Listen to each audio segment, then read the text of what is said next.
Kalau orang beriman, pasti dia orang baik. Nah sekarang cek, sudah baik belum? Jangan tunjuk orang. Kalau satu menunjuk begini, 4 itu kembali ke kita. Tunjuk diri kita masing-masing dulu. Ya, kembalikan pada diri kita. Nah biasanya kalau sudah baik, nanti kebaikannya akan menular. Apalagi kebaikan di keluarga. Kalau ayah baik dapat rezeki, nanti anak dapat bagiannya. Sebaliknya anak disiapkan baik, ayah bisa dapat bagian dari rezeki anaknya. Itu ada dasarnya di Quran surah ke-17 Al-Isra. Tulis aja dulu. Ayat 31 dan Quran surah ke-6 ayat 151. Alhamdulillah. Quran surah 17 ayat 31. Sudah? Wala taqtulu auladakum khasyata imlaq, ada? Baik, itu Quran surah 17 Al-Isra ayat 31. Nanti kebalikannya Quran surah ke-6 ayat 151, 151. Sudah? Nah, catat aja dulu. Catat dulu ya. Nanti ada ayat dalam Al-Quran memberikan kesan begini, petunjuknya. Nahnu narzuqukum wa iyyahum dan nahnu narzuquhum wa iyyakum. Ada rizki yang Allah titipkan lewat orang tua, nanti nyambung ke anak. Ayah bekerja, anak dapat bagiannya. Nanti kalau ayah mendapatkan pekerjaan itu dengan cara yang baik, kebaikannya nular ke anak. Dan nggak sampai di anak, kadang sampai ke cucu, ke cicit. Pernah dengar Al-Imam Asy-Syafi'i, bintang ulama di zamannya, gurunya Imam Ahmad bin Hanbal, muridnya Imam Malik rahimahullahu ta'ala, Imam Asy-Syafi'i, ya, dikenal luas luar biasa. Kitabnya Masya Allah, sampai sekarang mazhabnya menyebar. Ketaatannya sangat luar biasa. Kan nama aslinya bukan Syafi'i, nama aslinya Muhammad bin Idris, bapaknya Idris.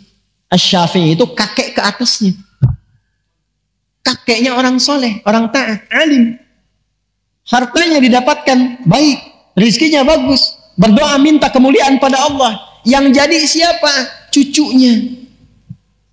Generasi kemudiannya. Jadi orang tua yang bekerja sekarang dengan cara yang baik, rizki yang baik, dan dia berdoa, ya Allah, jadikan di antara anak saya ada anak yang ahli Quran, ahli hadis, anak yang saleh. Wasilah doa itu yang mungkin mengantarkan, boleh jadi di anaknya, boleh jadi cucunya.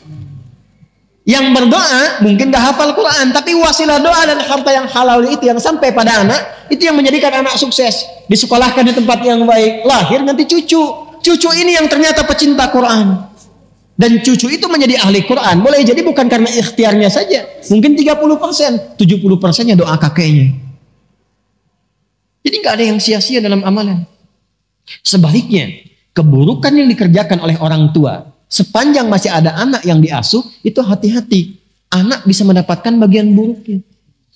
Walaupun di akhirat hisabnya masing-masing, di dunia dampaknya sampai.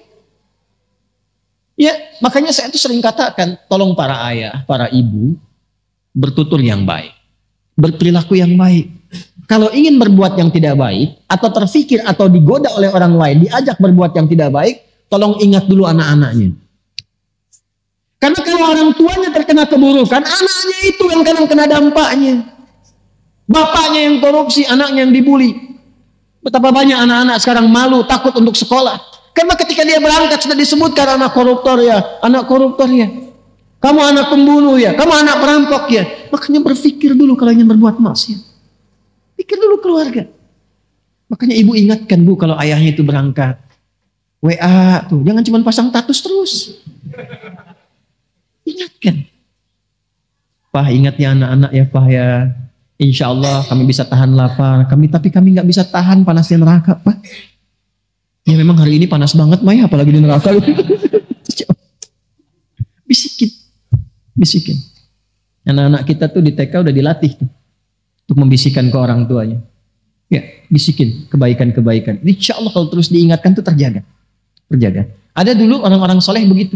Jadi kalau setiap suaminya kerja, istrinya membisikkan. Seperti tadi, terjaga dia. Dan potensi maksiat itu tinggi. Apapun itu bisa terjadi. Karena setannya kan terus menggoda. Jelas? Nah, ulaika lahumul amnu wa hum muhtadun. Kalau kita benar, maka ketenangan diberikan kepada jiwa, dibimbing setelah itu. Kalau sudah benar mendapatkan ini, perhatikan, catat kalimat ini baik-baik ya. Apapun yang Anda mintakan dalam kehidupan, sepandang Anda sudah beriman benar, itu dikabulkan oleh Allah. sepanjang ada maslahat di dalamnya. Minta apa saja, minta kedudukan dikasih. Dan tidak nanggung, kadang-kadang tinggi betul. Ya kenapa? Karena Anda punya maslahat di situ. Sudah pandai mengatur. Termasuk harta.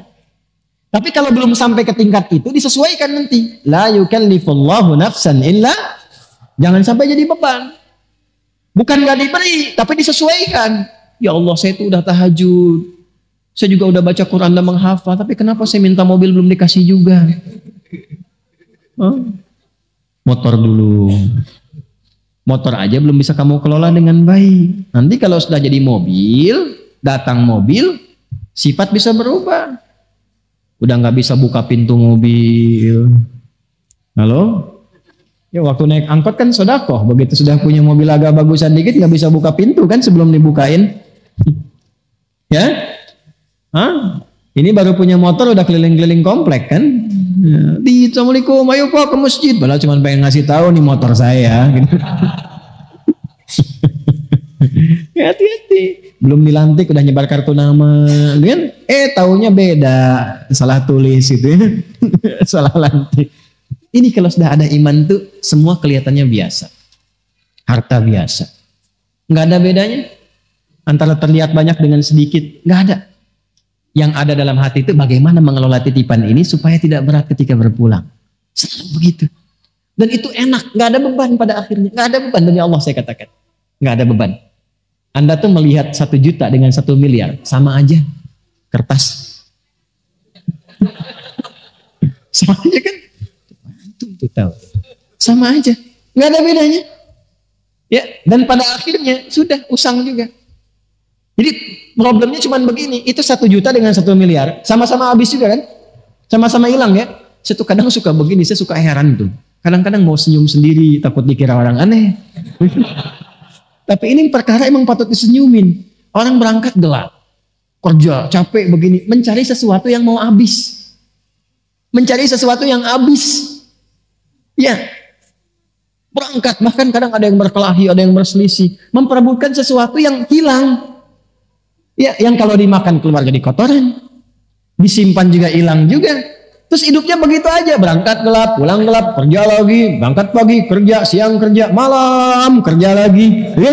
Jadi nggak ada yang dalam hidupnya itu semua kerja bagus memang, tapi ketika dapat sesuatu hilang. Ya, bahkan ada yang harta banyak tapi nggak punya waktu, sayang. Banyak miliarder, macam-macam triliuner dan sebagainya, hartanya banyak. Tapi kelihatan nggak punya waktu, saya kasihan gitu ngelihatnya. Ya, hidupnya buat malam sampai tidur itu pun mimpinya tuh mimpi kerja. Ini kebijakan buat besok dulu. Kasihan. Ya. Ada orang harta banyak nggak punya waktu. Ada yang kebalik, waktunya banyak nggak punya harta. Pengangguran, ya pengacara pengangguran banyak cara gitu kan, ya itu waktunya banyak tidak punya harta, ya sedikit. Ada lagi yang sedikit harta sedikit waktu, itu yang tipe-tipe pekerjaan terbatas, yang dapat salary terbatas itu, yang belum akhir bulan udah habis gitu. Ya, berangkatnya kan gelap kan, berangkat gelap, dipaksa kerja gini, belum akhir bulan habis, nyicil lagi, utang lagi, gali lagi, tepuk lubang lagi, sedikit waktu sedikit harta. Jadi dia punya sedikit untuk dirinya, tapi sedikit juga yang dia dapatkan. Ya, yang hebat itu kan banyak harta, banyak waktu. Itu kalau di teori marketing itu sleeping investor namanya. Di teori marketing dunia. Dia invest, tapi dia sambil tiduran, waktunya banyak, hartanya banyak. Tapi kan cara mendapatkan harta itu kerja juga dia kan. Makanya tarik ke marketing akhirat. Itulah orang beriman. Orang beriman tuh kalau benar imannya, waktunya akan banyak karena diberikan keberkahan oleh Allah. Jadi itu jalan ke pekerjaan aja masih bisa hafalan Quran, masih bisa ngaji, masih bisa dengerin murattal, waktunya banyak. Jadi nggak ada kata nggak punya waktu untuk ngaji, masih banyak waktunya. Zikirnya itu bisa sambil jalan, pulang aja jalan, ya sambil zikir. Di kendaraannya juga masih dengar Quran, diskusinya masih bermanfaat. Itulah yang banyak waktu dan banyak peluang. Kalau bentuknya harta diberikan oleh Allah, bentuknya kedudukan dinaikkan oleh Allah, karena ada manfaat di dalamnya. Jadi kalau ingin cepat mencapai sesuatu dengan mudah, shortcutnya gampang. Beriman dengan cara yang benar. Nah, tanda orang beriman itu, kalau sudah beriman, diberikan ketenangan, dapat bimbingan. Bimbingan pertama yang Allah berikan, wahum muhtadun, itu bimbingan untuk berbuat baik. Ya, setiap yang berbuat disebut dengan amal. Setiap kebaikan yang didorong oleh iman disebut dengan soleh. Amal baik yang dihasilkan oleh iman disebut dengan amal soleh. Karena itu di sini kalimatnya berbunyi, wabashiril ladzina amanu wa amilus. Itu yang saya katakan di awal, orang beriman itu pasti baik. Jadi kalau kita sudah jadi orang baik, apalagi diisi dengan ilmu, apa saja gampang mendapatkan. Mau jadi apapun. Beriman yang kuat, ilmu, isi. Sekarang mau jadi apa? Imannya dulu. Makanya dulu orang-orang hebat itu dimulai dengan penguatan iman. Dulu bukan sekolahnya dulu Pak, sholatnya dulu. Lalu Quran. Sholat sudah bagus, Qurannya sudah bagus, lalu ditempatkan di bimbingan para ulama. Mereka belajar. Kalau saya sebut ulama, jangan bayangkan yang materi islami saja. Itu orang Islam dulu itu. Hafal Quran, hafal tafsir, tahu banyak hadis. Tapi saat yang bersamaan ahli fisika, ahli matematika, ahli kimia, ahli kedokteran. Itu ada buku kalau nggak salah Bidayatul Mujtahid tuh di situ tuh, yang terjemahan warna biru itu sampulnya, terjemahannya. Bidayatul Mujtahid. Itu karangan siapa? Ibnu Rushd. Siapa Ibnu Rushd itu? Dokter bedah. Dokter bedah hafal Quran dan bisa mengarang fikih, kitab fikih komparasi madhab. Ya, ini bab ini pendapat ulama ini disajikan. Gak ada tarjihnya, dikomparasikan. Yang nulis siapa? Dokter bedah. Ini dokter bedah dulu tuh dokter spesialisasi pembedahan tapi juga hafal Quran. Itu yang sekarang mesti kita wujudkan. Dan akhirnya apa? Muncul khazanah keilmuan, muncul peradaban. Saya mengharapkan besok ada pilot ahli Quran, arsitek hafal Quran, polisi, tentara, pejabat ahli Quran. Kalau sudah begitu pasti baik. Pasti baik. Ada yang datang ke dokter berobat. Bapak kenapa? Saya kepalanya kok kayak vertigo gitu. Yang dirasakan apa? Kayak bolak-balik, kayak gempa begini. Kapan terjadinya? Itu kalau tetangga saya tuh dia pakai mobil baru, saya vertigo. Dia pakai baju baru, saya pusing. Ya, nah, udah karena dokternya ahli Quran, nggak akan dikasih obat kimiawi, nggak akan dikasih obat herbal. Ini Pak resepnya, Quran surat sekian ayat sekian, pulang. Oh ini di mana apoteknya? Di masjid.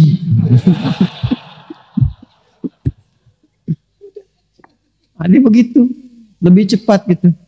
Kan sekarang matanya pada sehat, tapi mata hatinya sakit. Dia bisa bedakan tuh sendal bagus, sendal jelek. Tapi pulang dia pakai sendal orang. Jangan terjadi di sini, ya. Karena kita ngaji. Paham? Nah, ini. Jadi kalau sudah begini, wabasyiril ladzina amanu wa amilus shalihat. Itu yang harus kita tanamkan pada jiwa jadi orang baik. Tapi kebaikannya diisi oleh iman. Nanti kalau sudah konsisten, Allah akan tambahkan nikmatnya. Dan gak usah repot-repot. Mau masuk ke kampus bagus, nanti Allah tunjukkan. Mau dapat jabatan promosi, nggak usah pakai rumus-rumus yang maksiat, nyogok ini itu macam. Nggak, nanti ditunjukkan sendiri. Tiba-tiba datang orang baik, tiba-tiba datang komandan baik, dikasih referensi, tiba-tiba pimpinan mengarahkan. Bisa terjadi. Allah itu kalau sudah menetapkan seorang hamba baik, ditemukannya dengan yang baik lagi. Baik dengan baik terus dan menebarkan aura kemuliaan. Dan bisa menerima di posisi apa Allah tempatkan. Jadi cara berpikirnya begini. Allah kasih ini berarti yang diinginkan ini. Alhamdulillah ditempatkan di sini berarti harus ada kebaikan di tempat ini. Kalau dia sudah khatam nanti dipindahkan. Begitu cara berpikirnya. Jadi nggak sibuk nyari ini nyari itu, capek sendiri. Ya pulang ke rumah juga yang di rumah nggak dapat kebagian berkahnya. Ya berkah waktu, berkah kasih sayang, berkah perhatian, berkah macam-macam. Jelas? Baik. Nanti kalau sudah seperti itu pulang ke akhiratnya pun mendapatkan penerimaan terbaik. Ya. Dari hasil amal soleh yang dihasilkan lewat imannya. Penerimaan itulah yang menghasilkan jannah. Ya, dan dia berhak mendapatkan itu. Haknya itu yang menggunakan kata anna dan lahum yang kemarin saya bahas. Wabasyiril ladzina amanu wa amilus salihati anna lahum jannatin tajri min tahtihal anhar.